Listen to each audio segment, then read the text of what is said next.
సరే ఇటు 11 నుంచి అసెంబ్లీ సమావేశాలు స్టార్ట్ అవ్వబోతున్నాయి. మరొకసారి జగన్మోహన్ రెడ్డి గారు అసెంబ్లీకి వస్తారా రాదన్న చర్చ మొదలైంది. సో, టీడీపీ వాళ్ళు ఒక సెటైరికల్‌గా ట్వీట్ చేసేసారు. 11వ తారీఖున మొదలయ్యే అసెంబ్లీ సమావేశాలకు 11 రోజుల పాటు సాగే అసెంబ్లీ సమావేశాలకు 11 మంది వస్తారా రారా? 11 అయితే పిలుస్తుంది. మరి చూద్దాం వస్తారా రాదా అని చెప్పేసి ఒక ట్వీట్ అయితే చేశారు. మరి ఈసారన్నా అంటే జగన్మోహన్ రెడ్డి గారు రావాలంటారా? వస్తే ఇలా వస్తారా లేదా సార్? ఏమన్నా ఆయన స్వవిషయం అది. ఆయన తీసుకోవాల్సిన నిర్ణయాల గురించి నేను కామెంట్ చేయలేను. ఎందుకంటే పార్టీ అధ్యక్షుడు, హ్మ్. అతను కూడా ఒక శాసనసభ్యుడు, హ్మ్. 11 మందిలో ఒకరు. హ్మ్. నిర్ణయం తీసుకోవాల్సింది కూడా ఆయనే. హ్మ్. లాస్ట్ శాసనసభకైతే హాజరు కాకుండా నిర్ణయం తీసుకున్నారు, హాజరు కాలేదు. ఒక శాసనసభ్యుడుగా తన విధి ఏమిట్రా అంటే శాసనసభ వ్యవహారాల్లో పాల్గొని ప్రభుత్వం చేసే తప్పప్పులను విమర్శించడం అనేది మంచి సాంప్రదాయం. ఒక వ్యక్తి ఉన్నా కానీ స్పీకర్ గారేమో వారికి పర్మిషన్ ఇవ్వాలి కదా, పద్ధతి ప్రకారము, రూల్స్ ప్రకారము, ఆ శాసనసభ నిబంధనల ప్రకారము ఏ శాసనసభ్యుడైనా తను మాట్లాడదలుచుకున్నప్పుడు వారికి సమయం కేటాయించాల్సింది ఉంటుంది. కాకపోతే ప్రతిపక్ష నాయకుడిగా ఉంటే ఆ ప్రోటోకాల్ వేరు వస్తుంది. కొంచెం ప్రోటోకాల్ సమయము అనేది అవి నిబంధనలోనే ఇమిడి ఉంటాయి.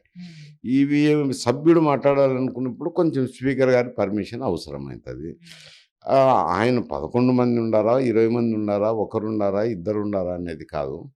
శాసనసభ్యుడిగా శాసనసభకు హాజరైతే మంచి సాంప్రదాయము. హాజరై చెప్పి తన భావాలను వ్యక్తీకరించడం కూడా మంచిదే. మరి ఆయన ఏం నిర్ణయం తీసుకుంటారో ఆయనకు సంబంధించిన సువిషయం కాబట్టి దాంట్లో మేము ఎట్లా కామెంట్ చేస్తాం. కానీ ఒక శాసనసభ్యుడిగా అయితే శాసనసభకు రావటం మంచి సాంప్రదాయం అవుతుంది అని చెప్తాను. అంటే అసెంబ్లీలోకి వెళ్లి అవమానపడడం కంటే జనంలోకి తిరగడం బెటరు. వాళ్ళ దగ్గర నుంచి సింపతి ఏమన్నా వచ్చి నెక్స్ట్ ఎలక్షన్స్‌కి యూజ్ అవుతుంది. అసెంబ్లీకెళ్తే వాళ్ళు తిట్లు తిని ఎందుకు అని చెప్పేసి ఒక ఉద్దేశ్యం ఉంది అని కూడా అంటున్నారు. మీరేం చెప్తారు? ఇప్పుడు ఒక ప్రభుత్వం 5 సంవత్సరాల పాటు అతను ముఖ్యమంత్రిగా ఉన్నాడు. హ్మ్. ప్రభుత్వం పరిపాలించింది. హ్మ్. ప్రభుత్వంలో ఉన్నాక ఉంటాయి. ఒక సమస్యలు ఉంటాయి. ఓకే.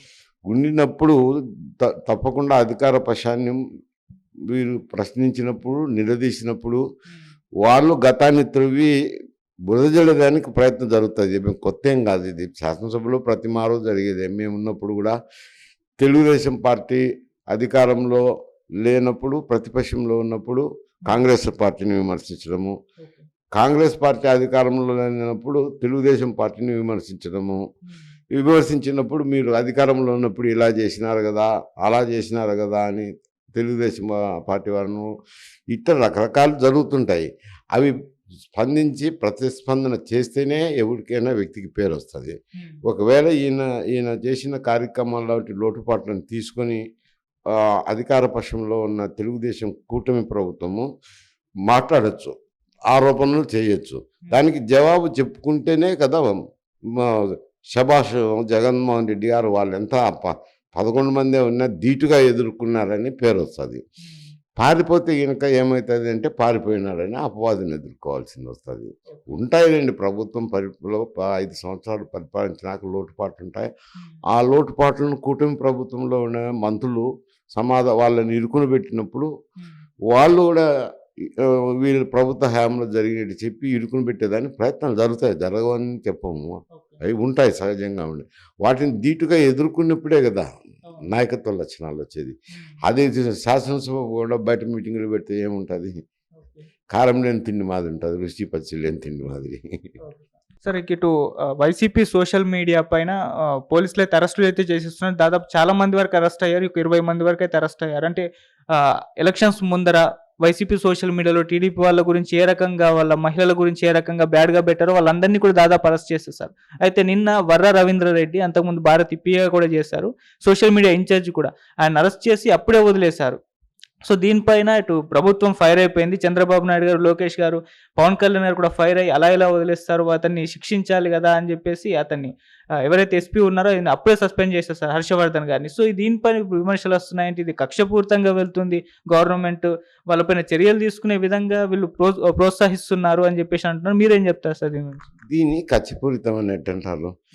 సోషల్ మీడియాలో ఇది ఒక విచిత్రమైన సంస్కృతి వచ్చింది అందుబాటులోకి.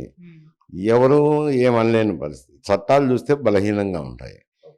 ఆ, చాలా చోట్ల సోషల్ మీడియాలో శృతి మించి లాగాన పడుతున్నారు. ఇప్పుడు ఇంతకు మునుపు ఈ రవీంద్రారెడ్డి ఎవరో ఆయనకు సంబంధించిన వ్యవహారం వరకు షర్మిల మీద కూడా ఇప్పుడు బ్యాడ్గానే పెట్టినారు సోషల్ మీడియాలో. ఎవరో మిత్రులు చెప్తాండ్రి, ఇతనికి అలవాటు ఉంది, కొంచెం శృతి మించి రాగానే పెడతాంటాడు. వాళ్ళ మీద పెట్టినట్టు కూడా అట్నే మరీ బ్యాడ్గానే పెట్టాడు అని ఆయన అంటున్నాడు. పోలీస్ శాఖలో పెద్ద కేసులు బనాయించేదానికి ఇందులో సెక్షన్లు పెద్దగా ఉండవు. కాకపోతే వాళ్ళ వ్యవహార శైలి వాళ్ళకు ఉంటుందిలేండి. ఏదో బయటికి రాని వ్యవహారం ఆ ట్రీట్మెంట్, స్పెషల్ ట్రీట్మెంట్ ఇచ్చి కేసు ఏదో పెట్టి పంపిస్తుంటారు.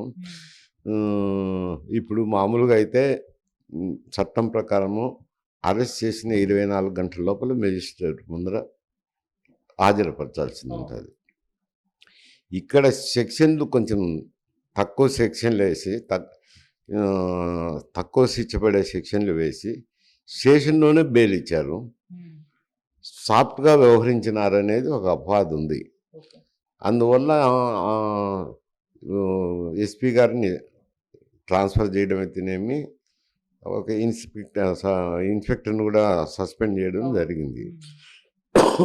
వాళ్ళైనా దాని ఏం సోషల్ మీడియాలో వచ్చింది, అతను ఏం చేసినారు చూసుకొని కొంచెం వ్యవహరించాల్సింది.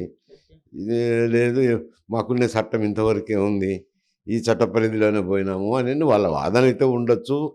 వైఎస్ఆర్సీపీ వాళ్ళు సమర్థించవచ్చు.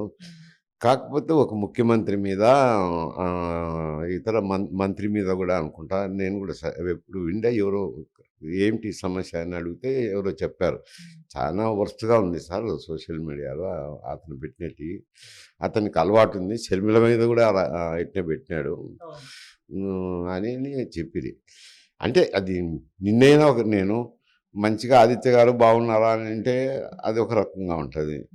నేను ఒరే తరా అని మాట్లాడితే బాగుండదు కదా. దానికి ఏం సెక్షన్లు ఉంటాయి? సెక్షన్లు ఉండవు. కాకపోతే అది చట్టవిరుద్ధం అనుకోండి, వాళ్ళ ట్రీట్మెంట్ వేరే ఉంటుందిలేండి. అది అది ఆ మాత్రం సాఫ్ట్గా వ్యవహరించాలనేది జనంలో కూడా ఉంది. దానికి తగ్గట్టు అందుకోసమే వాళ్ళకు ఒకరిని బదిలీ చేశారు ఎస్పీ గారిని. వీళ్ళని వస్తే ఒకరిని సస్పెండ్ చేయడం జరిగింది. సో అటువైపు నుంచి వాళ్ళు కూడా విమర్శలు చేస్తున్నారు. మీరు కూడా మీ సోషల్ మీడియాలో మాపై దాడులు చేయలేదా, ఎన్ని చూపించమంటావు, ఎన్ని చూపించడానికి ఉన్నాయి మా దగ్గర అని చెప్పేసి వాళ్ళు కూడా కౌంటర్ అయితే వేస్తున్నారు. అంటే సోషల్ మీడియాలో ఫ్యామిలీని తీసుకొచ్చేసి విమర్శించడం అనేది సాంప్రదాయం అయితే కాదు. అంటే ఒకరి తర్వాత ఒక సర్కిల్లా తిరుగుతుంది. టీడీపీ వాళ్ళు ఉన్నప్పుడు వైసీపీ వాళ్ళ మీద, వైసీపీ వాళ్ళు ఉన్నప్పుడు టీడీపీ వాళ్ళ మీద. ఇది ఏ విధంగా చూడొచ్చు అంటారు? వాళ్ళకు సెల్ఫ్ డిసిప్లిన్ ఉండాలా. ఏది రాజకీయమైంది, ఏది రాజకీయపరమైంది కాదు అనేది ఒకటి చూసుకొని, ఏది వ్యక్తిగతమైన విషయాల్లోనూ ఇంటి వ్యవహారాల్లోనూ జోక్యం చేసుకోవడం అది సహించరాంది అవుతుంది. ఇప్పుడు కౌరవ పాండవుల యుద్ధం ఎందుకు జరిగింది? ఒకరింటి వ్యవహారాల్లో ఒకరు జోక్యం చేసుకోవడం వల్ల జరిగింది, కానీ రాజకీయ పరంగా కాదు కదా. అది ఏదైనా కానీ కొంచెం శృతి మించి రాగాన పడితే ఇటువంటి ఒకవేళ తెలుగుదేశం పార్టీ అది సోషల్ మీడియాలో పెట్టినా తప్పే, వైఎస్ఆర్సీపీ సోషల్ మీడియాలో పెట్టినా తప్పే. వాళ్ళు పెట్టినారు కాబట్టి మేము పెడుతున్నామని అంటే అది సౌమ్యంగా కనపడదు. నేను నిబద్ధత పాటించి నిన్ను నిబద్ధత పాటించమనాలా, అది సౌమ్యంగా కనపడుతుంది. కానీ నువ్వు పెడతానా కాబట్టి నేను పెడతాను అని అనేది అది పరస్పరం నిందలు వేసుకునే దానికే పనికొస్తుంది. కానీ సమాజానికి ఏం నేర్పిస్తున్నాం అనేది ఆలోచన చేసుకోవాల్సింది ఉంటుంది. సరే, అటు బోరగడ్డ అనిల్ విషయంలో కూడా అంటే టీడీపీ వాళ్ళు ఈ విధంగా ప్రవర్తించారంట. ఒక రెస్టారెంట్లో అంటే పోలీసులు అరెస్ట్ అయ్యారు కదా, బిర్యానీ పెట్టించారు. మీరు ఆయనకి ఎలా బిర్యానీ పెట్టిస్తారని చెప్పేసి ఆ బ్యాచ్నంతా కూడా సస్పెండ్ చేసేస్తారు. సో దీన్ని కూడా అంటే కక్షపూరితంగా వీళ్ళపైన వెళ్తున్నారనడానికి మరో ఎగ్జాంపుల్ దీన్నే చూపించారు. రెండు ఒకటే రోజు జరిగాయి అవి. ఎందుకంటే వ్యవహరించాలి. ఆ అనిల్ విషయం అయితే నాకు తెలియదు. ఒకవేళ మరీ సాఫ్ట్గా బిర్యానీలు తినిపించి పంపిస్తే ఎవరైనా బాధితులు ఉంటారు కదా, వాళ్ళు కంప్లైంట్ చేస్తారు కదా.